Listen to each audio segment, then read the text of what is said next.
నెల్లూరు జిల్లా కావలి మండలం చెన్నైపాలెంలో జన సముద్రాన్ని తలపించింది. జనసేన, టీడీపీ, బీజేపీ ఉమ్మడి అభ్యర్థి కాది కృష్ణారెడ్డికి చెన్నైపాలెం ప్రజలు ఘన స్వాగతం పలికారు. ఈ సందర్భంగా కాది కృష్ణారెడ్డి మాట్లాడుతూ చెన్నైపాలెంని అభివృద్ధి పదంలో నడిపిస్తానని అన్నారు. ప్రతి ఒక్క కార్యకర్తకు భరోసా ఇస్తున్నానని ధైర్యంగా నిలబడనన్నారు. మీకు జరిగిన ప్రతి అవమానం, అన్యాయం నాకు తెలుసని బదులు తీర్చుకునే రోజు దగ్గరలోనే ఉందన్నారు.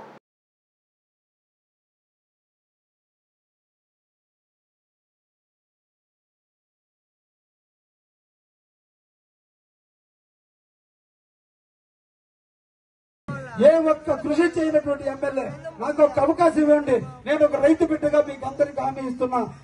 నేను చిన్నప్పుడు అన్ని పనులు చేసి మూర్తులుగా అవతారం ఎత్తారు.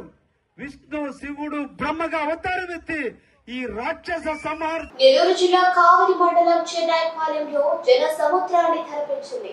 జనసేన, టీడీపీ, బీజేపీ ఉమ్మడి అభ్యర్థి కాది కృష్ణారెడ్డికి చెన్నైపాలెం ప్రజలు ఘన స్వాగతం పలికారు. ఈ సందర్భంగా కాది కృష్ణారెడ్డి మాట్లాడుతూ చెన్నైపాలెంని అభివృద్ధి పదంలో నడిపిస్తానని అన్నారు. ప్రతి ఒక్క కార్యకర్తకు భరోసా ఇస్తున్నానని ధైర్యంగా నిలబడనన్నారు. మీకు జరిగిన ప్రతి అవమానం, అన్యాయం నాకు తెలుసని బదులు తీర్చుకునే రోజు దగ్గరలోనే ఉందన్నారు. 2014 సంవత్సరంలో ఈ రాష్ట్రంలో తెలుగుదేశం చంద్రబాబు నాయుడు ముఖ్యమంత్రి అయితే కావలి ప్రజలు అమాయకుడని మోసపోయి ప్రతాప్ కుమార్ రెడ్డిని ఎమ్మెల్యేని చేస్తే ప్రజలు తెలుగుదేశానికి పట్టం కట్టకపోయినా వైసీపీ ఎమ్మెల్యేని గెలిపించినా తెలుగుదేశం పార్టీ ఓడిచ్చారు. వీళ్ళకి అభివృద్ధి చేయకూడదు అనుకోకుండా ప్రాంతంలో వేసిన సిమెంట్ రోడ్డులు కానించి కాలనీలు కానించి ప్రతి ఒక్క కార్యక్రమం కూడా తెలుగుదేశం హయాంలోనే జరిగినాయి తప్ప వైసీపీ 2019 తర్వాత జగన్మోహన్ రెడ్డి వచ్చాడు, ప్రతాప్ రెడ్డి మళ్ళా వచ్చాడు. ఆ మోసపు రెడ్డి, ఈ మోసపు రెడ్డి కలిసి కొంతమందిని డాలర్లు పెట్టుకుని మట్టి అమ్ముకుంటున్నాడు, గ్రావెల్ అమ్ముకుంటున్నాడు, ఇసుక అమ్ముకోవడానికి సరిపోయింది తప్ప ఈ పేద బడుగు బలహీన వర్గాల కోసం, ప్రజల మనోభావాల కోసం పేదవాడిగా మిగిలిపోతున్నాడు. ధనవంతులు ధనవంతులుగా పెరిగిపోతున్నారు. పేదవాడిని దగ్గర తీసుకోవాలి, పేదవాడికి అండగా ఉండాలి, పేదలకు అన్ని విధాల సహకారాలు అందించాలి.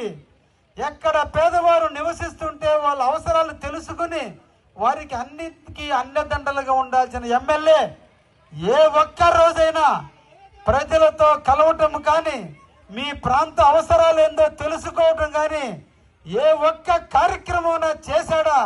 దయించి ఆలోచించమని మిమ్మల్ని అందరినీ కోరుకుంటున్నా. 30 లక్షలు ఇప్పిస్తా, నాకు ఎకరాకి 5 లక్షలు ఇవ్వండి అని, లేదంటే మీకు 20 లక్షలు ఇస్తాను.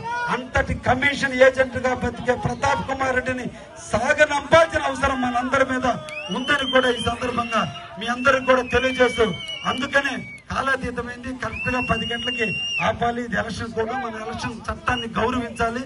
వాళ్ళ మాట మనం వినాలి. కాబట్టి టైం అయింది కాబట్టి నేను చాలా క్లుప్తంగా మాట్లాడా. తప్ప బ్రదర్, ఒక్క నిమిషం అయిపోయింది. మీరు తప్పకుండా నన్ను ఆశీర్వదించండి, నాకు ఒక అవకాశం కల్పించండి. ఈ రాష్ట్రంలో ఏదైనా అభివృద్ధి జరిగితే చంద్రబాబు నాయుడు హయాంలో అభివృద్ధి జరిగింది. కాబట్టి మన అందరం కూడా చంద్రబాబుని దీవించాలి, చంద్రబాబును ముఖ్యమంత్రి చేయాలి. ఈ సందర్భంగా మీకు ఒక్కరికే చెప్తున్న, జగన్ యొక్క మోసం. తెలుగుదేశం హయాంలో జగన్మోహన్ రెడ్డి పాదయాత్ర చేస్తే ఎక్కడ కూడా అతను ఊరు ఇబ్బంది పెట్టాల. కానీ ఎయిర్పోర్ట్ లో కోడి కట్టి తెగిందని చెప్పి ప్రజల దగ్గర వాపోయి నన్ను చంపడానికి ప్రయత్నం చేశారని చెప్పి మోసం చేసి సానుభూతి పొంది మనందరి చేత ఓట్లేసుకుని గెలిపించుకున్న వ్యక్తి ఆఖరికి వాళ్ళ సొంత చెన్నైని చంపాడు. ఈ రాష్ట్రంలో చాలా మందిని చంపారు. మనందరినీ భయపెడుతున్నాడు. ఇప్పుడు కూడా వాళ్ళ అనుచరులు భయపెడుతున్నారు. మళ్ళా 4 సంవత్సరాల 11 నెలలు ఆయన ఊరేం చేయాల. మళ్ళా ఎలక్షన్ వచ్చింది, మళ్ళా మోసం చేయాలా, మళ్ళా సానుభూతి పొందాలా. అయ్యో బిడ్డను కొట్టారని లైట్ లాపునా బాబు, డ్రైవర్ లైట్ లాపమ్మా, ఇట్లా లైట్ లాపుకొని ఆయన గీసుకొని, ఆయన ఇప్పుడు లైట్ లాపిల్లా ఇట్లా ఆపి ఇటు గీసుకొని అయ్యా నన్ను కొట్టారు అని దొంగ నాటకాలు వేస్తాం. అంటే మనం రాజకీయాల్లో, సినిమాలో ఎస్వి రంగారావు చూసాం, రావు గోపాలరావు చూసాం, లేదా సత్యనారాయణ చూసాం, లేదంటే ఈరోజు చాలా మంది హీరోలను చూస్తున్నాం, విలన్లు చూస్తున్నాం. ఇటువంటి నటుడు ఈ దేశంలో దొరకండి. ఆయన ఈయనకి తల్లి లేదు, చెల్లి లేదు, చిన్నాయన లేడు, తండ్రి లేడు. ఎవరినైనా ద్రోహం చేసి తన పదవి కోసం ప్రజలైనా మోసం చేయడానికి సిద్ధపడే జగన్మోహన్ రెడ్డి ఉండగా ఈ రాష్ట్రం బాగుపడుతుందా దయించి ఆలోచించండి. మన ఊరికి వచ్చే రోడ్లు బాగుపోతా దయించి ఆలోచించండి. వీళ్ళకి తెలిసిందల్లా ఒకటే, చెరువులో మట్టి ఎత్తుకోవడం, గ్రావిలు ఎత్తుకోవడం, ఇసుక ఎత్తుకోవడం. ఇది తప్ప ఏమీ చేతగానే ఉంది. మీరందరూ కూడా సాగనంపండి. ఒక అవకాశం నాకు ఇవ్వండి. ఈ ప్రాంతంలో నిరంతరం సేవ చేసే భాగ్యాన్ని నాకు ఇచ్చండి అని చెన్నాయిపాలెం వాసులందరినీ కూడా పేరు పేరున కోరుకుంటూ, మీలో ఉత్సాహాన్ని, ధైర్యాన్ని నింపింది. మీ ఆనందం నన్ను రెట్టింపు ఉత్సాహాన్ని పెంచింది. మీరిచ్చిన ఈ జోష్ రేపు మే 13వ తేదీ ఎన్నికల్లో జగన్ బటన్ ఒకటి నేర్పాడు. రేపటి 13వ తేదీ బటన్ ఎక్కడ నొక్కాలో తెలుసా? సైకిల్ మీద నొక్కి నొక్కి నొక్కి ఆఖరి బటన్ పోద్ది, బటనే ఇరిగిపోద్ది. అంత మంది నొక్కడానికి సిద్ధంగా ఉన్నారు.